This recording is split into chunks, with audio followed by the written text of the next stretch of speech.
My father-in-law has just ruined my marriage. I've been married to my husband, Clint, for the past 6 years, and together we have a wonderful son. Clint is an incredibly hardworking man, and I admire how dedicated he is to both his job and his family. We are both fortunate to have good incomes, but we handle our finances differently. I take on the responsibility of paying for our mortgage and making sure all the household bills like electricity, water, internet are covered. Meanwhile, Clint takes care of our son's expenses, such as school fees, clothing, anything else he needs. He also pays for our car loan, and on top of that, sends money to his parents every month. Clint's parents are retired, but they don't have any savings to rely on. He is their eldest child, and they also have 2 daughters. Unfortunately, financial stability was never something his parents had, and over the years, whatever money they did have was spent on covering hospital bills and paying for their daughters' weddings. Now they are left with nothing, which is why Clint has stepped in to support them. He makes sure they have enough money for their daily needs, groceries and medical checkups whenever necessary. His sisters, on the other hand, do not contribute at all.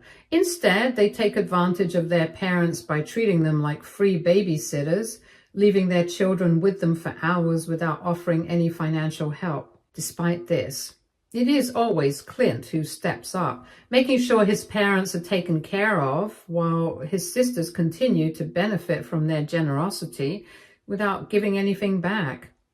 I also do my part in helping Clint take care of his parents. Every weekend, I make sure to visit them, checking in to see if they need anything and spending time with them. I always make it a point to stock their fridge with fresh groceries so they never have to worry about running out of food. I also help my mother-in-law with her garden, which I know she loves dearly. It's something she takes pride in, and I want to support her in keeping it beautiful and well-maintained. Beyond just helping with their daily needs, I also try to give my mother-in-law some time to relax and feel pampered. Every month, I take her out for a spa day and a massage, just so she can unwind and enjoy herself.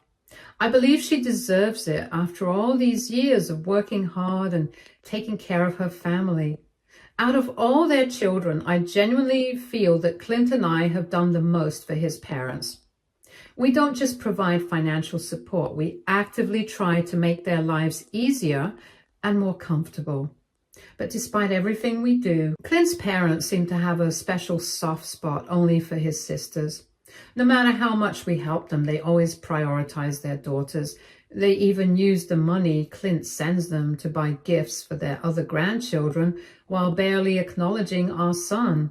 Every Christmas, this becomes even more obvious.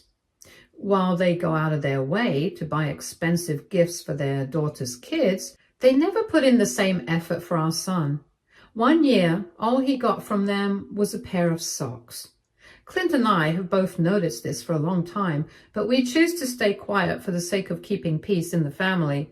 We don't want to create unnecessary drama, but it does hurt knowing that our efforts go unappreciated while his sisters, who do the bare minimum, are favored. Then last year, something changed with my father-in-law. He started making new friends, other retired men from his neighborhood. Whenever I saw him, he would excitedly tell me about the things they were teaching him. They said they were showing him how to invest and even encouraging him to start his own business.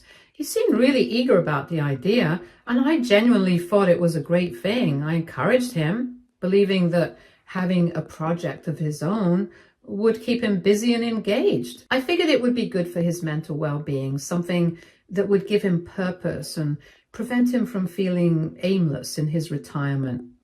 Little did I know what was really coming. Recently, my father-in-law came to Clint and me with a serious request, more like a demand. He told us that he had finally solidified his business idea and now needed a large sum of money to get things off the ground. He made it clear that he expected our full support in making his vision a reality. Naturally, I was curious and asked him what kind of business he was planning to start. But instead of giving us any details, he brushed off my question. He said he wanted to keep it under wraps so that no one else would steal his idea. That immediately struck me as odd. If he was so confident in his plan, why wouldn't he even give us a general idea of what it was? Then he dropped the real bombshell. He wanted us to give him $10,000. Clint and I were completely taken aback. That wasn't just a small favor, it was a huge amount of money. Clint tried to explain that we didn't have that kind of cash just lying around. But my father-in-law quickly dismissed that, calling him stingy. He became defensive and emotional, insisting that we should trust him. Don't you trust me? I'm your father. Do you think I would ask you for this money if I didn't know what I was doing? Just trust me and give me the money and I promise I'll pay you back 3 times over, he said confidently. Clint looked surprised but gave a hesitant nod as if he was actually considering it. Meanwhile, I sat there in disbelief. Something about this whole situation felt incredibly suspicious. My father-in-law had been retired for years, and even before that, he had never really held a stable job. Now, out of the blue, he had a supposedly brilliant business plan, but wasn't willing to share any details. And on top of that, he was promising an almost unbelievable return on investment. It all sounded way too good to be true. I told my father-in-law that any savings Clint and I had were built together, and since my husband already had a lot of financial responsibilities, I was the one who contributed the most. If he was asking us to take out such a large sum of money to invest in his business, we needed some kind of assurance. I made it clear that if he wasn't comfortable sharing the details of his business plan, that was his choice. But in that case, we would need proper paperwork to ensure that this money would be repaid to us in the future. The moment I said that, both Clint and his father looked deeply offended. My father-in-law's face turned red with anger. He immediately started yelling. He couldn't believe that I would ask him to sign something just because he was borrowing money from us. He said that I should have that kind of trust in him, and demanding paperwork was nothing short of an insult. To my shock, Clint sided with his father.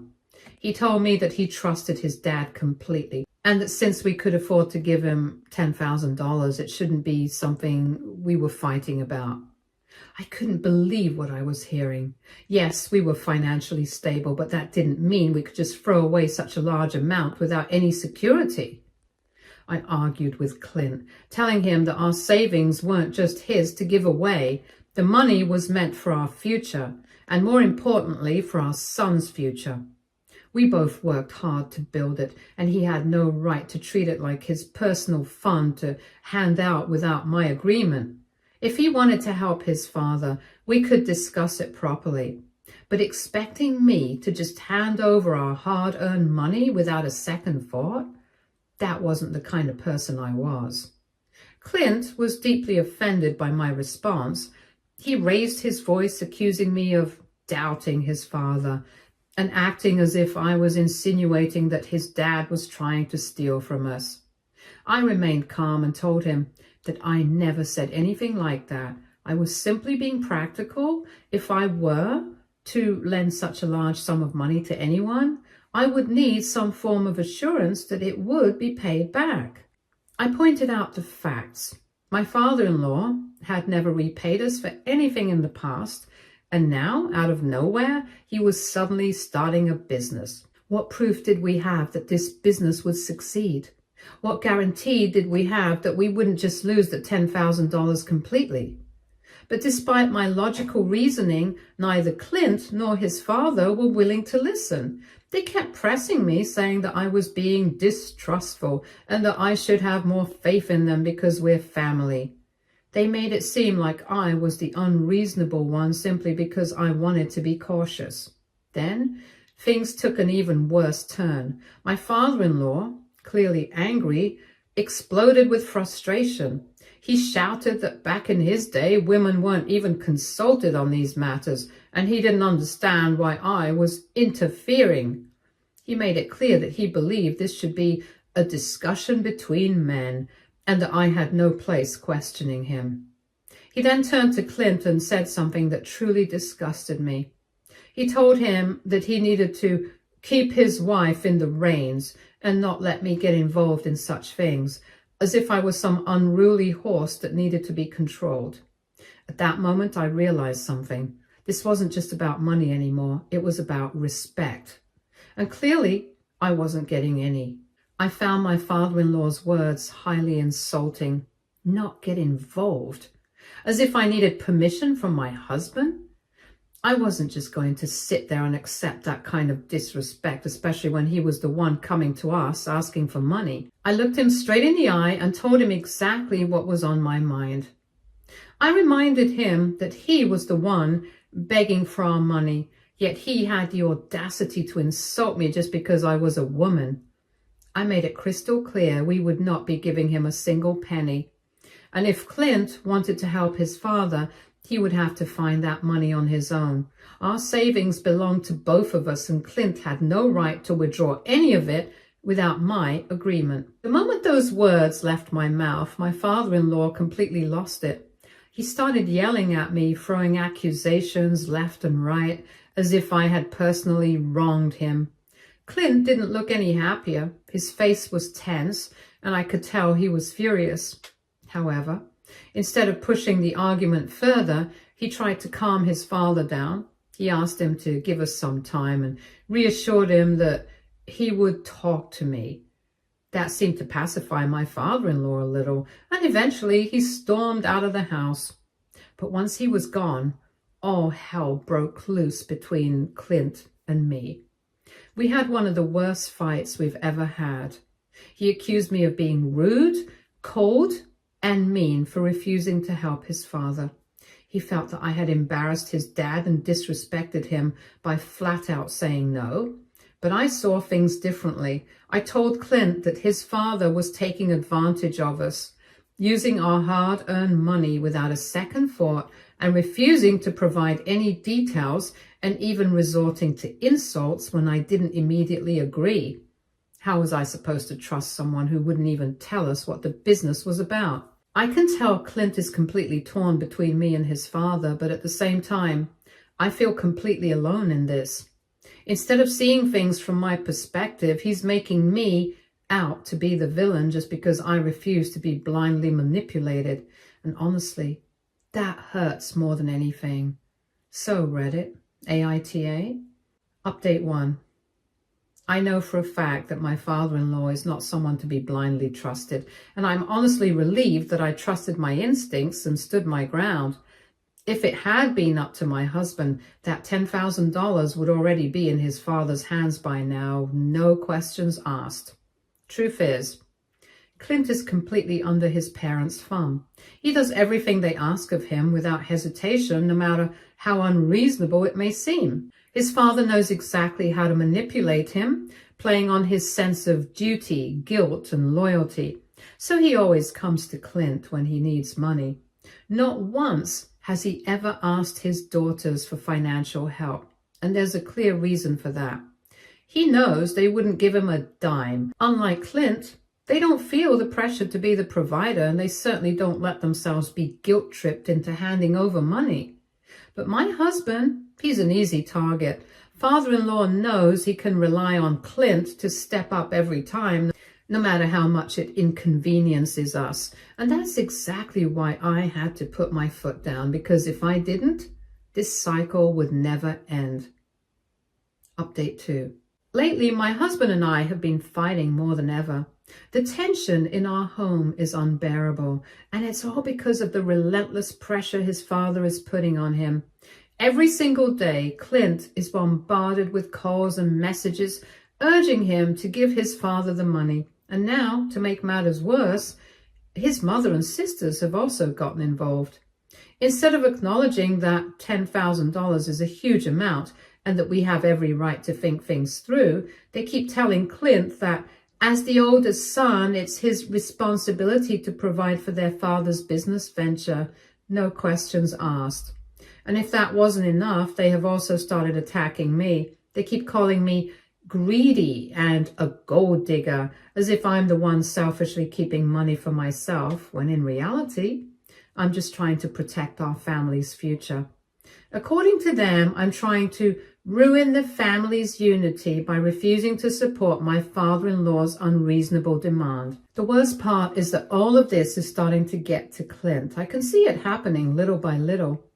The guilt, the pressure, the emotional manipulation, it's wearing him down. He seems to be getting brainwashed by them, slowly convincing himself that they're right and that I'm the one being unfair. It's like I'm losing him to his family, and no matter how much I try to reason with him, they keep pulling him further away. Clint keeps insisting that we should just give his father the money and think of it as a one-time investment. He argues that whether we get the money back or lose it entirely, it doesn't really matter. He just wants to get this over with and make his father happy. I completely disagree. I've told him over and over again that I am not comfortable with that. We are not his family's personal cash cow, and I am beyond sick and tired of them always looking to us whenever they need money. It's never ending. They take and take, and when we finally say no, we're the villains. At this point, I knew I couldn't just sit around and hope Clint wouldn't make a reckless decision. I needed to take action, so as a precaution, I withdrew all my share of the money from our joint account. I didn't do this lightly, but I couldn't take the risk. Unlike my husband, I was the one who had contributed the most to our savings so far. I had worked tirelessly to build up that financial cushion, not just for us, but for our children's future. For emergencies, for stability. I wasn't about to let all of that be drained away because his family saw us as their personal ATM. If I had left the money there, I knew exactly what would happen. Clint's father and sisters would keep pressuring him, wearing him down bit by bit until he finally caved. And once he gave the money, it wouldn't stop there. They would keep coming back and demanding more, and making up more excuses, pulling him in deeper. There was a very real chance that Clint, still desperate for their approval, would hand over every last dollar behind my back. I couldn't allow that to happen. Now, at least, I have control over my share. I know that the money I worked for is safe. And if Clint still wants to give his father money, that's on him. He'll have to find his own way to do it, without sacrificing the financial security that I've worked so hard to build. Update 3.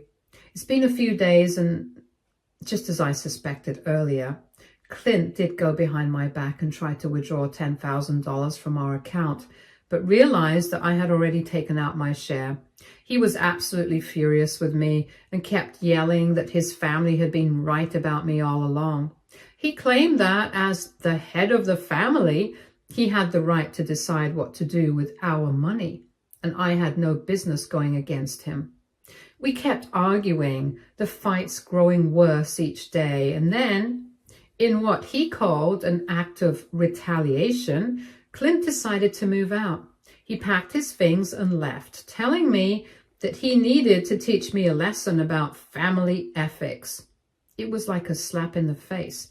This was the man I had built a life with, the man I had loved, supported, and stood by for years, the man I had sacrificed for, and yet when the moment came to choose between his parents and his wife, the woman who had done more for them than his own sisters had, he chose them. I am heartbroken. I have spent years treating his family as my own, doing everything I could to care for them, financially, emotionally, and physically. And yet here I am, being punished simply because I have refused to hand over a massive sum of money that we may never see again. But the more I think about it, the clearer things have become. Agreeing to give them $10,000 just doesn't sit right with me. No matter how much pressure Clint and his family put on me, I know deep down that I am not wrong. I am standing up for myself and for my kids' financial future. So if Clint wants to break up our family over this, if he truly believes that walking away from his wife and child is the right thing to do, I won't stop him. That's his choice to make. But I refuse to let myself be manipulated or guilt-tripped any longer. If standing my ground means losing him, then so be it. Because at the end of the day, I deserve a partner who values me just as much as I valued him.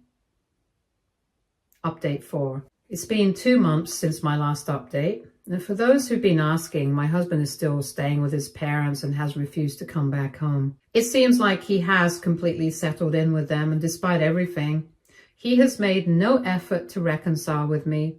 However, when it comes to our son, he still makes time for him. He visits every other day and spends time with him, which I appreciate.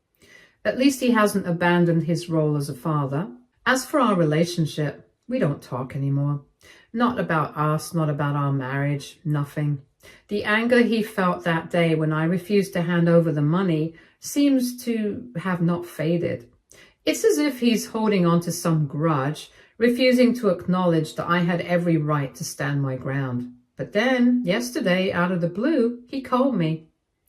At first, I was surprised. We hadn't spoken in weeks, so my immediate thought was that something had happened to our son. Since it was his day to have him, my heart started racing and I quickly picked up, preparing for the worst. But what he said next caught me completely off guard. He sounded really upset during the call, and for the first time in months, his anger wasn't directed at me. He told me that he had recently discovered the real reason why his father had been so desperate for the $10,000. It wasn't for a business. In fact, there is no business. Instead, he found out that his sisters had been pressuring father-in-law to buy them a family vacation house. According to them, having a vacation home would be a good investment for their kids, a place where the family could gather and make memories. But of course, neither of them wanted to contribute a single penny towards it. They had no interest in paying it for themselves.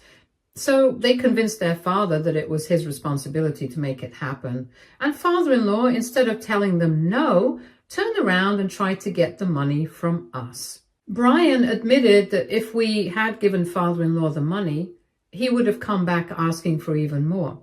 The $10,000 wouldn't have been the end of it. It would have just been the beginning. He would have continued coming up with excuses, hiding behind his fake business idea, until enough money had been collected to pay for the vacation house. I felt a mix of emotions hearing this: anger, frustration, and most of all, validation. Everything I had suspected was true. I wasn't crazy. I wasn't being selfish. I was simply the only one who had seen through the manipulation from the very beginning. And now, Brian finally saw it too. He sounded genuinely upset during the call. His voice was tense, and for the first time in months, he actually sounded remorseful. He apologized to me, something I honestly never expected to hear after everything we had been through. His tone was different this time. There was no anger, no defensiveness, just regret. Brian admitted to me that he had already given his father some money before discovering the truth. I could hear the frustration in his voice as he explained that he had truly believed his father's story, that he thought he was doing the right thing by supporting what he assumed was a genuine business venture, but he had been lied to. After confronting his father about it, he was really shaken. He told me he felt betrayed, humiliated, and disgusted by the manipulation. He admitted that I had been right all along, that I had seen the warning signs, that I had protected our money, and that he should have listened to me from the very beginning. His voice was hesitant, almost uncertain, as if he knew exactly how much damage had been done, but was still holding on to the hope that things could go back to how they were. He told me that after realizing how deeply his family had manipulated him, he couldn't bear to stay with them any longer. The betrayal, the lies, the fact that his own father had used him, it had shattered something inside him. He admitted that he felt ashamed for believing them so blindly and for allowing them to turn him against me. He said that staying in that house under the same roof as the people who had lied to him and pressured him into sacrificing his own marriage was becoming unbearable. He didn't want to be around them anymore. He wanted to come home. But for me, it wasn't that simple. I took a deep breath, letting his words sink in. A few months ago, I would have done anything to hear him say this, to hear him acknowledge what he had done and finally see the truth. But now that the moment was here, I didn't feel the relief I thought I would. Instead, I felt anger, hurt, and disbelief. I told him exactly what had been weighing on my heart. When you walked out of our home to stand by your parents, you broke my trust. It wasn't just the act of leaving, it was everything else that came with it. It was how he had dismissed my concerns, how he had let his family insult me over and over again, how he had painted me as the villain just because I refused to be taken advantage of. It was how he had made me feel like an outsider in my own marriage, as if my opinions didn't matter, as if my financial contributions and sacrifices meant nothing. And now, after months of choosing them over me, after watching me suffer through the humiliation of being called a gold digger and someone who was breaking up the family, he suddenly wanted to come back. It didn't sit right with me. I told him I wasn't ready to just forgive and forget. I told him that he had made his choice when he left. Now it was my turn to make mine. And before I could even think about letting him back into my life, I needed time. Time to process, time to heal, and time to decide whether this marriage was even worth saving anymore. Update 5. This decision doesn't come easily. It has taken months of self-reflection, therapy, and exhausting conversations with Brian to finally reach this point. But after everything that has happened, I know now our marriage cannot be saved. When Brian first asked to move back home, I didn't immediately agree. I was still deeply hurt by how he had treated me, by the fact that he had sided with his parents over me and allowed them to insult me and abandoned our home just to prove a point. But a part of me still hoped that maybe we could fix things.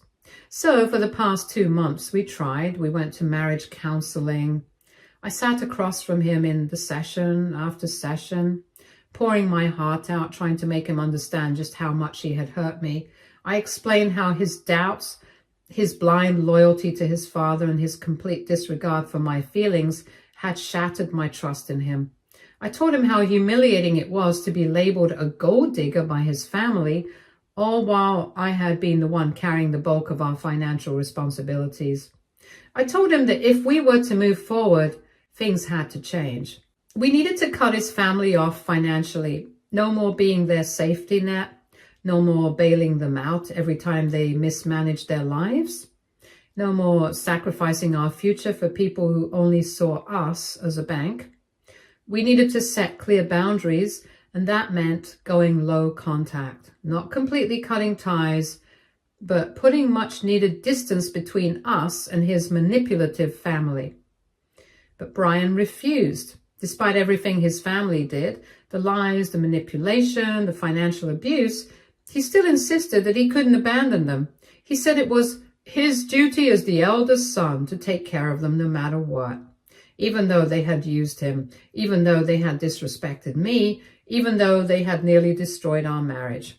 That was my breaking point. I realized then that nothing would ever change. Even if I forgave him today, this cycle would continue. His family would keep taking from us. Brian would keep giving, and I would keep being the last priority. His family has still never apologized to me for all the horrible things they called me. I refuse to live like this anymore. I will not be in a marriage where my voice is drowned out by his family's demands. I will not be in a marriage where I am expected to sacrifice my financial security for people who contribute nothing. I will not be in a marriage where I constantly have to fight to be valued, to be respected, to be heard. So I'm done. I'm choosing myself. I have spoken with my lawyer and I will be filing for divorce. Brian has made his choice and now I'm making mine. I refuse to stay in a relationship where I will always come second. I deserve better. And this time I'm putting myself first. Stay tuned for more stories from our girl relationship.